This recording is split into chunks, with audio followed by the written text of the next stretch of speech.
Olá, tudo bem?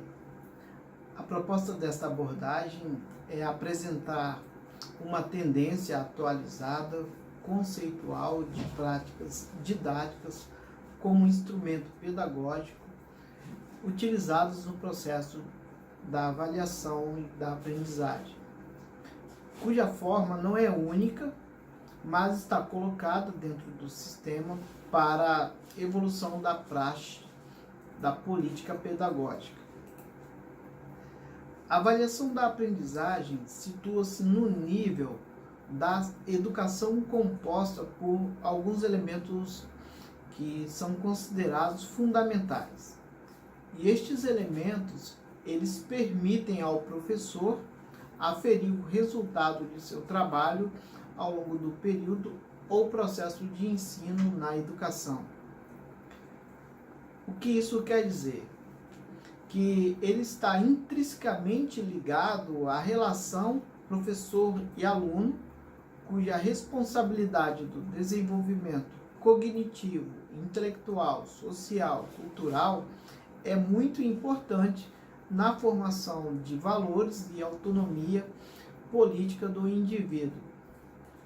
No entanto, é preciso deixar bem claro que um método, por mais atualizado que seja, não exclui o conhecimento de outras práticas anteriores, para não cairmos no erro de pensar que o novo substitui o velho e compreender o velho como aquilo que já foi superado e tem que ser ignorado. Até porque em determinadas situações, em determinados contextos, algumas práticas elas podem ser mais eficientes do que outras. Embora observe-se que as diretrizes do ensino e da aprendizagem elas estejam sendo constantemente atualizadas, os exames como o Enem, PAEBs, entre outras provas e concursos que medem o conhecimento, ainda cobram técnicas de tendências pedagógicas tradicionais. Quando eu me refiro a tendências pedagógicas tradicionais, estou me referindo às características que estão dentro dessas outras formas de avaliação que historicamente são aplicadas, como a nota, a classificação, a aprovação, reprovação, o que Lucchesi chama de pedagogia do exame, que visa testar e medir o aprendizado do aluno. Vejamos o que diz o artigo 24 da Lei de Diretrizes e Bases de 1996. A verificação da aprendizagem deve ser contínua e cumulativa. Isso significa que ela não pode ser estanque, ela não pode acontecer de vez em quando, mas ela precisa ser frequente, numa ordem estabelecida que não seja tão exaustante, seja para o aluno quanto para o professor, e de forma que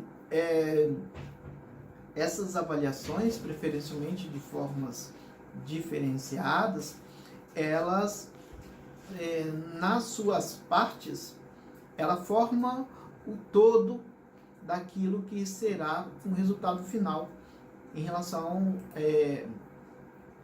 ao aproveitamento do aluno. O próximo ponto a ser observado neste artigo é a prevalência dos aspectos qualitativos sobre o quantitativo. Ou seja, dá-se uma ênfase maior ao conjunto do que especificamente aquilo que está determinado pelos números. Ao processo pelo qual o aluno passou, as fases, o seu desenvolvimento, as observações, sem abrir mão do rigor, mas observando a sua capacidade, o seu potencial. Como, por exemplo, às vezes um aluno ele pode se sobressair melhor num tipo de avaliação do que em outro, né? Seja pela sua forma de ser ou de fazer as coisas, de compreender as coisas, ele não se identifica com determinados tipos de avaliação, enquanto que de outra forma ele se sobressai muito melhor. Então, estas são questões que são colocadas e precisam ter uma atenção nesse processo de acompanhamento. Outras coisas também são as circunstâncias, né, na qual esse aluno estava vivenciando neste momento. O que será que aconteceu no momento em que houve essa prova, né, esta avaliação? O que aconteceu, né, para ficar atento se há a possibilidade de fazer-se uma recuperação devido a essas circunstâncias que podem acontecer eventualmente com qualquer um.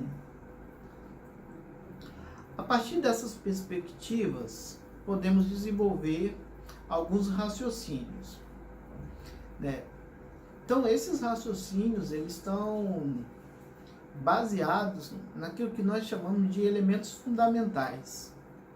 Visualizamos os elementos fundamentais como instrumentos utilizados pelo professor em sua prática e reflexão sobre o processo de ensino e aprendizagem. Tais elementos compõem-se de um saber sobre o que se objetiva.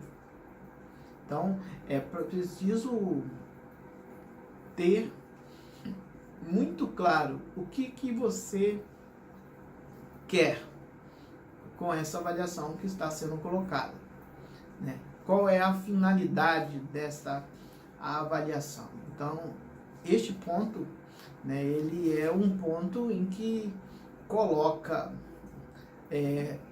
ao professor e ao aluno diante de uma circunstância, de um ponto. Você olha, se eu tenho que caminhar 100 metros, é preciso que eu esteja preparado para caminhar 100 metros, né? Então, e quanto é que me satisfaz?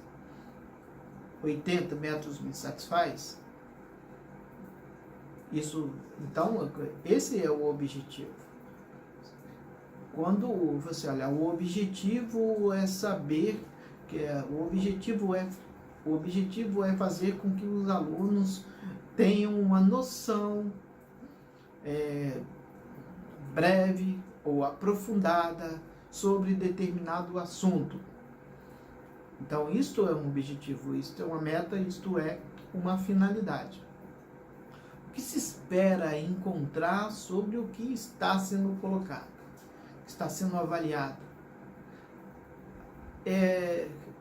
O que você identifica que seja chave na proposta em que foi colocado e que deve estar contido dentro desse trabalho, dentro dessa avaliação. Então, essas palavras-chave, essas ideias-chaves, elas devem ser identificadas, devem ser apresentadas, porque isso também direciona o trabalho. Avaliar o que foi ensinado. Isso é extremamente importante. Cobrar algo que não foi ensinado cria uma inviabilidade, né, porque nem todas as pessoas elas estão dentro das mesmas condições. Pode ser que alguns alunos venham a realizar esse trabalho com eficiência,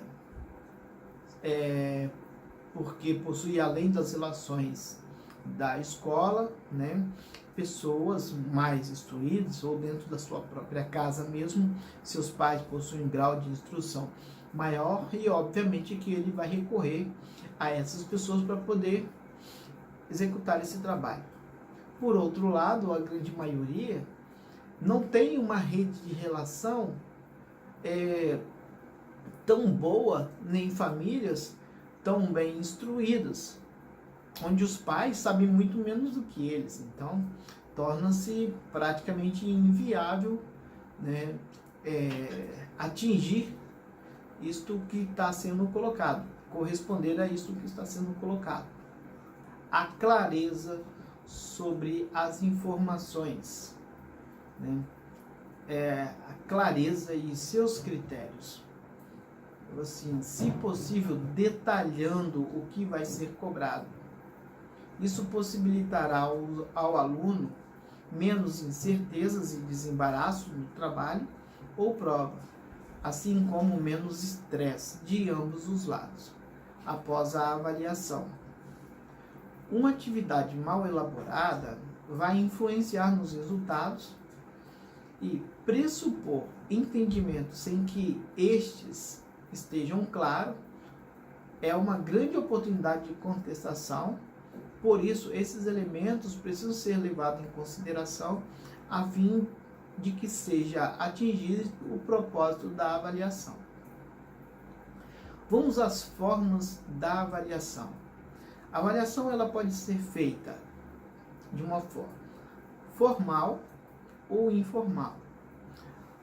No que tange à formalidade, são os trabalhos, seminários, pesquisas, teatro, produção de vídeos, prova e etc.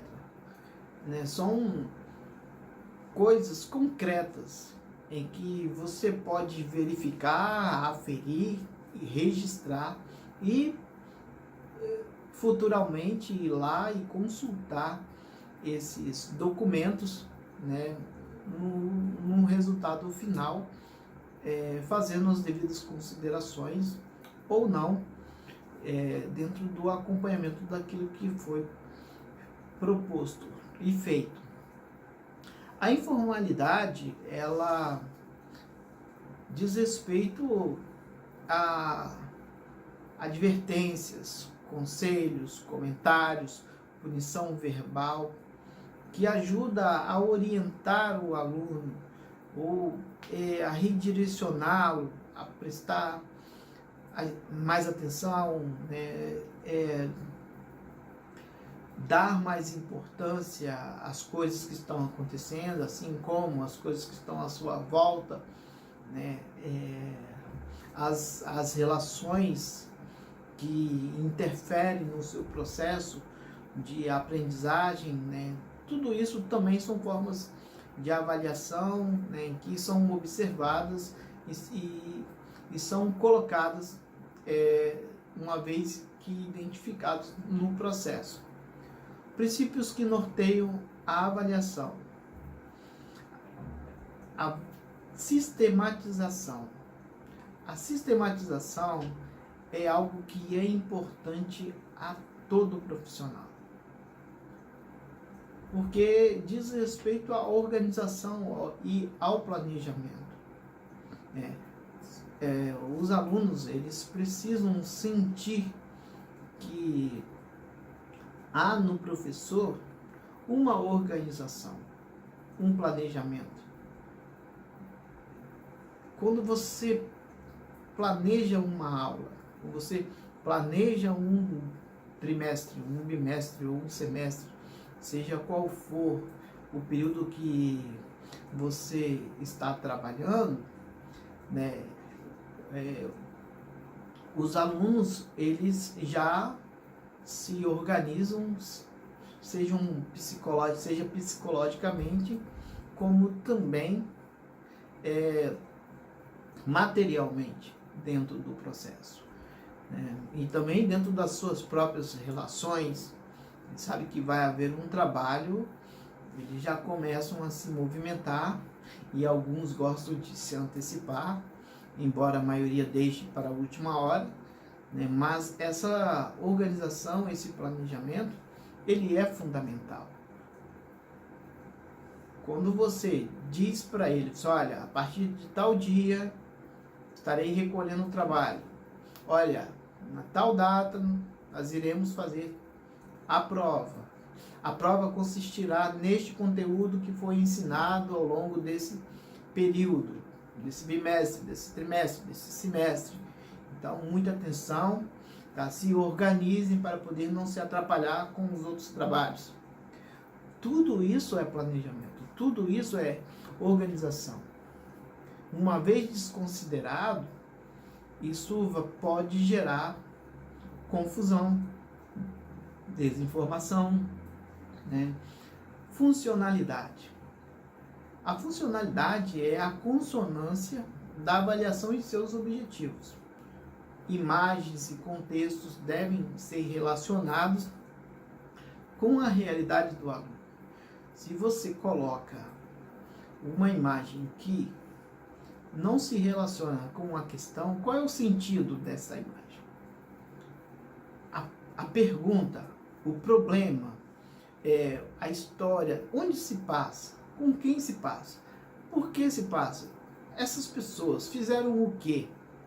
Né? Então, essa funcionalidade, ela cria uma expectativa, até mesmo de curiosidade, que aguça mais o conhecimento. Mesmo que uma resposta ela seja dada corretamente, quando não se observa o sentido pelo qual está sendo proposto aquela atividade, né, não se agrega valor a este conhecimento, porque por mais que ele resulte numa nota suficiente, numa aprovação, tá, ele não vai orientar o aluno sobre o que foi ensinado, né? Que essa é a função da escola, a sistematização do conhecimento, que é diferente de um conhecimento fragmentado.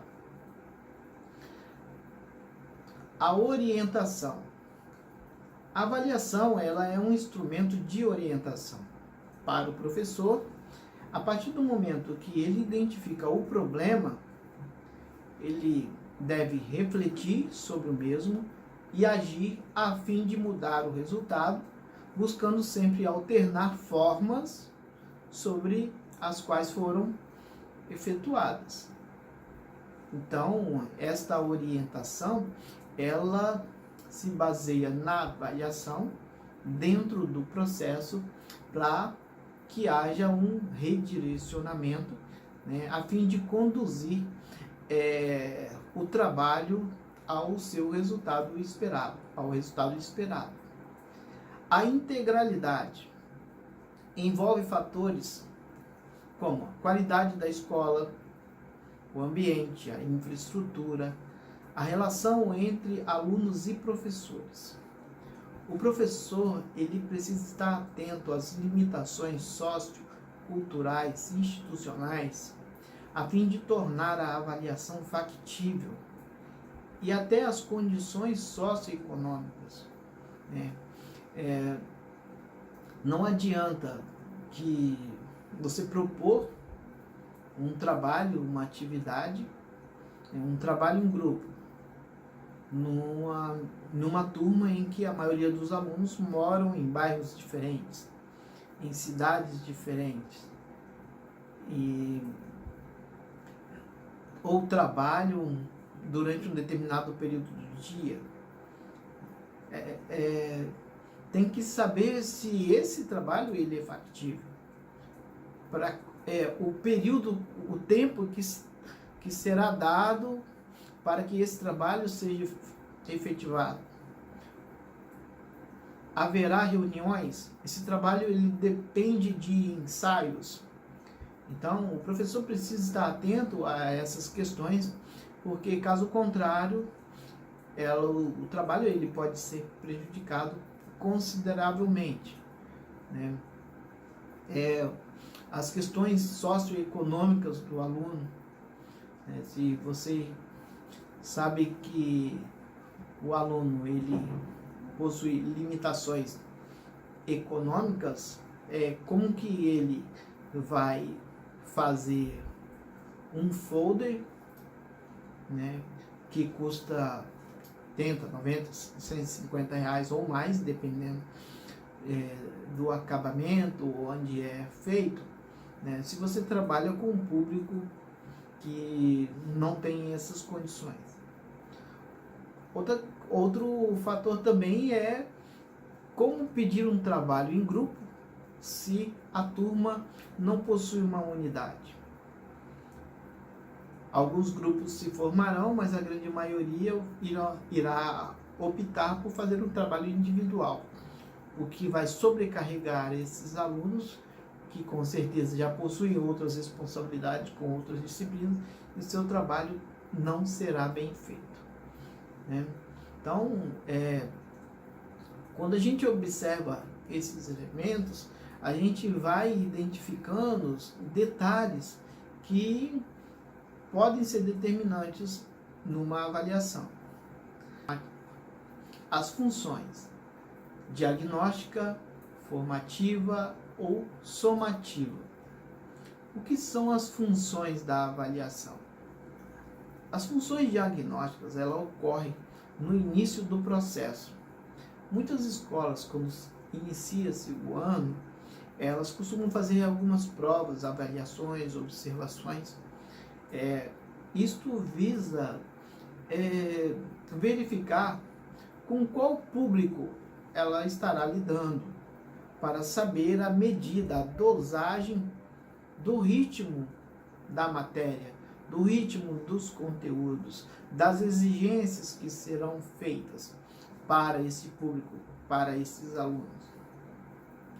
As funções formativas visam controlar a aprendizagem que ocorre durante o processo de ensino e reorienta o professor. Não é um controle de dizer como os alunos devem pensar, mas sim o controle do processo, visando os objetivos, né? Uma vez que você tem uma proposta de trabalho, esse trabalho ele tem que acontecer dentro do tempo, dentro das regras que foram determinadas, né? E fazendo todas as considerações para que então, quando chegar lá no final, né, este acompanhamento, este controle, ele possa ser suficiente ou satisfatório, aquilo que foi proposto. As funções somativas classificam o que ocorre no final do processo e verificam o rendimento. Aqui a gente fecha, né, o processo da avaliação como resultado de tudo aquilo que foi processado, averiguado, orientado, avaliado, observado, né? Chegamos ao resultado final. Às vezes, um aluno que não é tão bom na escola, mas consegue passar em concurso que muitos que tiraram notas boas na escola não conseguem. Pode ser que foi mal avaliado. É importante valorizar o erro no sentido de dar importância a ele, porque ele permite intervir naquilo que é necessário durante o processo. Por fim, sabemos que o perfil da grande maioria dos alunos atualmente cultiva a lei do esforço mínimo, mas exige autorreconhecimento. As mídias estão mudando a funcionalidade de inteligência dos jovens e seus processos internos. Vários estímulos ao mesmo tempo, como som, imagem, movimento, cor, criando um aproveitamento mosaico e fragmentado. Eles possuem muita informação, mas não têm conhecimento. Embora as duas coisas se complementem, porém, não são a mesma coisa. As mídias preparam um terreno fértil onde as redes sociais, baseadas em fake news, ganham mais legitimidade na aprendizagem que o próprio professor em sala de aula, em muitos casos. O cenário é sombrio e desafiador. porque exatamente por esta razão, uma grande parte dos excluídos tornaram-se conservadores sem saber exatamente o que isto significa. Desconectar a avaliação da aprendizagem desta realidade significa cimentar ainda mais valores perversos de uma sociedade preconceituosa, racista e desigual. Bom, ficamos por aqui. Muito obrigado pela atenção e até a próxima.